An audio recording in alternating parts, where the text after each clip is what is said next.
On reçoit à présent un champion, pas n'importe lequel. Alors lui, ça lui fait sourire d'avoir acquis ce titre champion groupe N. Vous l'aurez compris, il s'agit d'Idriss Gangat au terme d'une saison, en tout cas pour sa première moitié, parfaite. 3 rallyes, 3 victoires.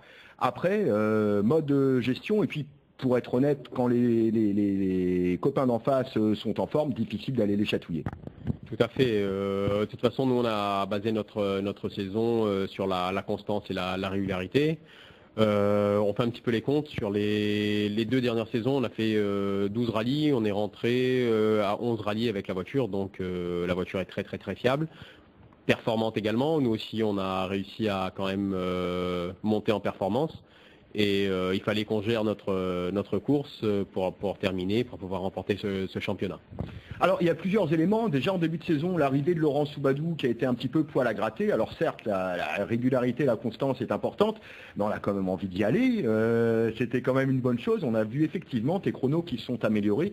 Quand on regarde les temps réalisés sur le rallye de Saint-Joseph, par exemple, qui propose toujours les mêmes spéciales, clairement il y a eu un vrai step de fait en ce qui te concerne. C'est sûr, cette année on a pu monter d'un cran sur déjà les performances de la voiture au niveau des setups de réglage. Effectivement, ça nous a permis nous de progresser également en pilotage sur l'auto et c'est clair qu'on s'est amélioré. Bon, une fois Laurent Soubadou, malheureusement, qui a dû mettre fin prématurément à son programme, voilà un autre diablotin en la personne de Mehdi Gerville.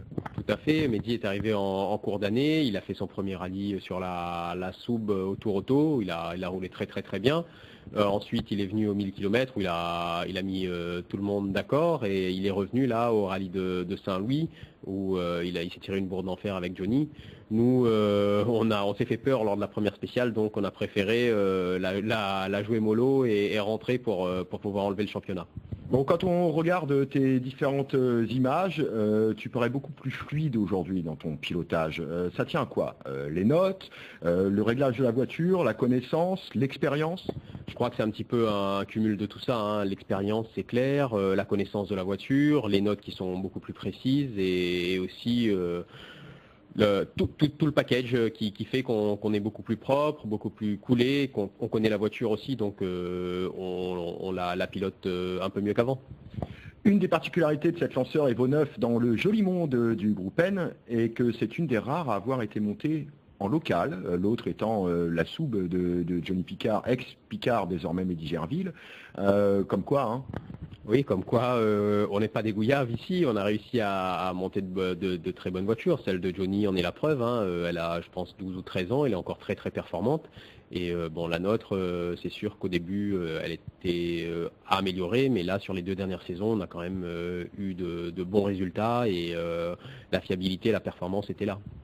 Une des clés de la performance en rallye, c'est également le réglage de la voiture. J'ai coutume de dire, et je le répète à loisir, qu'on gagne un rallye avant l'épreuve et qu'on le perd pendant l'épreuve.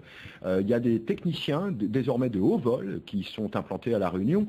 Je pense notamment à Pascal Dorseuil au niveau des réglages châssis. Ça commence à bien fonctionner, hein. Ah, c'est sûr que Pascal est un fin metteur au point. Il a vraiment d'excellents ressentis. Il fait 2 tours avec toi dans la voiture et tout de suite il amène les réglages qu'il faut et tu ressens tout de suite que les performances sont là, hein. Pascal est à recommander et rendez-vous l'année prochaine avec lui. Bon, un petit mot sur David Gondin. Il nous manque de plus en plus sur les paddocks, mais il est toujours présent dans la compétition. C'est quand même lui qui a préparé cette lanceur Evo 9. C'est sûr que c'est tonton David qui nous a fait une très très bonne caisse, hein. Il a fait souder l'arceau, il nous a fait une très bonne caisse. Il y a 3 ans maintenant, donc on espère le revoir sur les spéciales l'année prochaine. Est-ce qu'on va le revoir dans les ateliers pour monter pourquoi pas une lanceur Evo 10? Pourquoi pas, hein. De toute façon, si on part sur le projet Evo 10, c'est sûr qu'on la montera, de toute façon quelle que soit la voiture, on la montera localement. On aime bien faire la voiture en local parce que ayant les personnes qui savent le faire, on préfère avoir une voiture montée locale et connaître ce qu'il y a dedans et de la connaître de A jusqu'à Z plutôt que de faire venir une voiture et ensuite de gratter, de découvrir un petit peu, d'avoir de mauvaises surprises. Alors, multiples projets évidemment pour la saison prochaine. Le premier d'entre eux étant de conserver la lanceur Evo 9, je suppose. Alors, je vais te mettre dans la confidence. La lanceur est quasiment vendue, Vincent. J'ai eu un chèque d'acompte la semaine dernière, donc ça sera certainement pas la Lanceur Evo 9 l'année prochaine. Si tout se concrétise comme il se doit et que j'ai le reste des sous, on va partir sur un autre projet. Autre projet, t'inquiète, j'ai bien noté ça. Tu ne diras pas évidemment de qui il s'agit. Rapidement, c'est un pilote du groupe N. C'est un pilote qui n'a pas couru depuis 2-3 saisons, qui faisait des petites piges de temps en temps et qui avait envie d'une Lanceur Evo 9, il m'a dit. Et de toute façon, il n'y en avait pas 50 sur la réunion. Il y a celle de Dominique Valentin, la mienne. Bon, il est venu voir, on a trouvé un terrain d'entente, donc a priori, il sera parti sur la mienne la saison prochaine. Bon, bonne nouvelle, ça va augmenter encore le plateau. En ce qui te concerne, Lanceur Evo 10. Alors, il y a le fameux groupe R4 qui va arriver. On est tenu de passer par un kit groupe N à la base. Tout à fait. Le R4, c'est on dira un N+, pour l'instant. Au niveau de la FIA et des constructeurs, ils sont en train de mettre en place, de bien définir la réglementation. Il y a des essais qui sont faits. Les pièces seront homologuées pas avant mars 2011. C'est sûr que c'est un projet qui pourrait être faisable. L'Evo 10, c'est quand même une voiture du groupe R4, une des voitures du groupe R4. Bon, dans l'absolu, de toute façon, on partirait à la base sur une Lanceur Evo 10 groupe N, si c'est cette option qui est retenue. Tout à fait, tout à fait. Elle serait en groupe N, ensuite updatée en R4 en fonction des arrivées, des homologations et des pièces disponibles.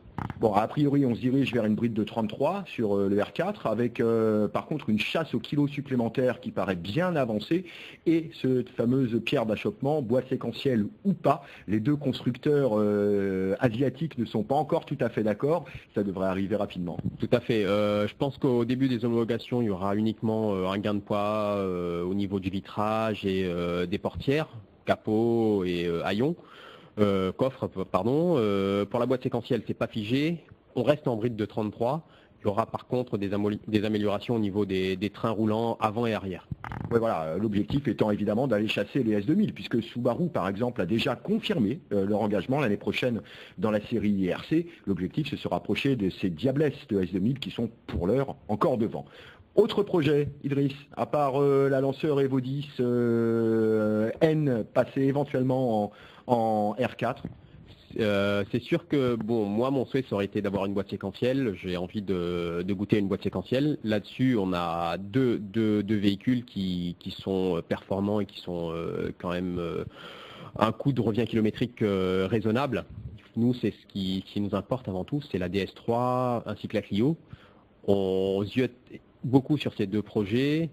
On a entendu également parler de la Mégane N4 qui serait pas très mal en N4, même plutôt bien. On est en train il fallait qu'on vende la voiture, là on est en train de bien piocher sur les différentes voitures qui pourraient être disponibles l'année prochaine et on prendra une décision très bientôt. Très bientôt, c'est avant le 1er janvier, ça va venir aussi vite que ça?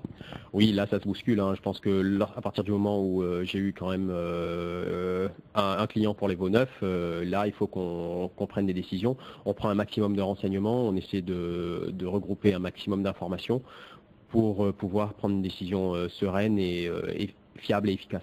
Bon, a priori, tu n'as pas l'air focalisé sur le fait de devoir défendre ce titre groupe N. Ce qui t'intéresse avant tout, c'est quoi? C'est continuer d'évoluer?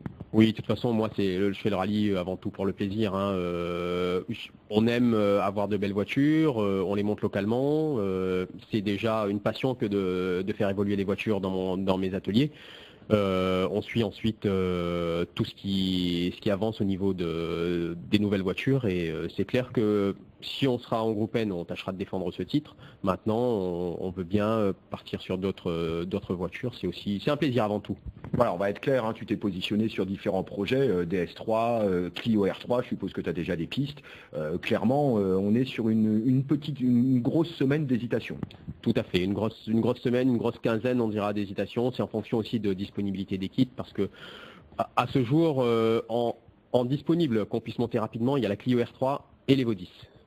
Au niveau de la DS3, ça ne sera pas avant mi-janvier, disponibilité des kits, mi-janvier voire mi-février en fonction de l'avancement du Monte Carlo qui sont en train de préparer au niveau de Citroën Sport. Ensuite, c'est pareil. On annonce mi-janvier pour une arrivée réunionnaise, 3e semaine de février. C'est possible. C'est possible, tout à fait. Pour l'instant, ils sont très très difficiles à avoir parce qu'ils bossent dur sur le Monte-Carlo. Ils ont pas mal de voitures engagées. Il faut qu'ils livrent les kits. Et ensuite, je prends aussi des renseignements sur la Mégane N4 qui paraît être pas mal du tout. Bon, ce sera à suivre. Un mot sur cette écurie désormais chez toi, puisqu'il y a une 207 RC qui est toujours là. La Lancer Evo 9, bon, on va tirer un demi-trait dessus. Il y a la Lancer Evo 10, il y a quelques voitures de rallye dans la cour. C'est sûr que bon, la Lancer, elle est vendue. La 207 RC, elle est à vendre. Une voiture neuve. 0 km de course. Ça fait 0 km de course, toute neuve, avec un pack de bord important, à un prix très raisonnable, je veux dire, pour une voiture de conception nouvelle, une R3. C'est quoi un prix raisonnable sur une 207? Je la vends 55 000 euros. D'accord, sachant que, comme Patrice Delaunay nous le murmurait, Peugeot commence à se poser les questions, est-ce qu'on va homologuer une partie des pièces de DS3? Tout à fait, tout à fait. Il y a des updates qui pourront être amenés en courant d'année.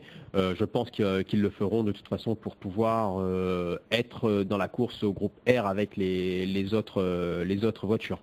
En attendant, la fête continue pour ce titre Groupe N, je suppose. C'était une évolution depuis 2007, date de ta première victoire dans la catégorie. Une pente ascendante, mais très régulière.